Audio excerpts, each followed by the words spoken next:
આપ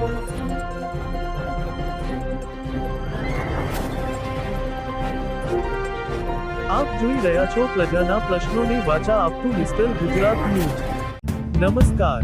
વિકાસ કે ભ્રષ્ટાચાર, વીજળીના પાણી સબ સ્ટેશનના બાંધકામને લઈને ગ્રામજનોમાં ભારે રોષ, ઉચ્ચ સ્તરીય તપાસની ઉઠી માંગ।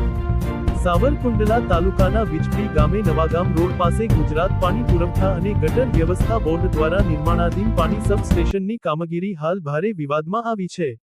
સ્થળ પર ચાલી રહેલા બાંધકામમાં ગુણવત્તા સાથે ચેડા થઈ રહ્યા હોવાના ગંભીર આક્ષેપો સ્થાનિકોમાંથી ઉઠી રહ્યા છે। આક્ષેપો વચ્ચે એક સ્થાનિક આગેવાને કામગીરીનો વિરોધ નોંધાવી કામ અટકાવતા સમગ્ર વિસ્તારમાં ચર્ચાનો વિષય બન્યો છે।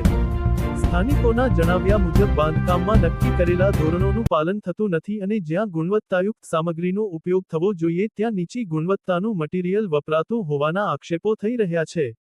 જો આક્ષેપો સાચા સાબિત થાય તો જાહેર નાણાંથી થતી વિકાસ યોજનાની ગુણવત્તા અને સુરક્ષા અંગે ગંભીર પ્રશ્નો ઊભા થાય છે। ગ્રામજનોમાં એવી ચર્ચા પણ ચાલી રહી છે કે સંબંધિત કોન્ટ્રાક્ટર અને જવાબદાર અધિકારીઓની દેખરેખ છતાં કામગીરી અંગે પ્રશ્નો ઊભા થયા છે। જો કે આવા દાવાઓની સત્તાવાર પુષ્ટિ થઈ નથી અને તેથી સમગ્ર મામલે સ્વતંત્ર તથા નિષ્પક્ષ તપાસ જરૂરી હોવાનું સ્થાનિકો માને છે। ગામના જાગૃત નાગરિકોનું કહેવું છે કે વિકાસના કામોમાં ગુણવત્તા સાથે કોઈપણ પ્રકારનું સમાધાન ન થવું જોઈએ। સરકાર કરોડો રૂપિયાનો ખર્ચ લોકોની સુવિધા માટે કરે છે, તેથી દરેક કામ પારદર્શક રીતે અને ટેન્ડરની શરતો મુજબ થવું જરૂરી છે। જો ક્યાંને ગેરરીતિ થઈ હોય તો તેની જવાબદારી નક્કી કરીને દોષિતો સામે કડક કાર્યવાહી થવી જોઈએ। સ્થાનિકોએ જિલ્લા કલેક્ટર, ગુજરાત પાણી પુરવઠા અને ગટર વ્યવસ્થા બોર્ડના ઉચ્ચ અધિકારીઓ, જિલ્લા વિકાસ અધિકારી તેમજ સંબંધિત ઇજનેરોને સ્થળ પર પહોંચી ટેકનિકલ તપાસ કરાવવા, વપરાતા મટીરીયલના નમૂનાઓની ગુણવત્તા ચકાસવા અને સમગ્ર કામગીરીની નિષ્પક્ષ તપાસ કરાવવાની માંગ કરી છે।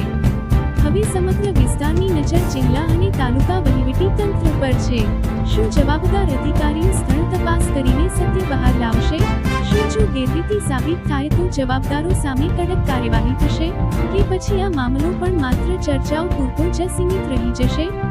આ સવાલોના જવાબ હવે આવનારો સમય આપશે। રિપોર્ટર સરફરાઝ ખોખર, અમરેલી।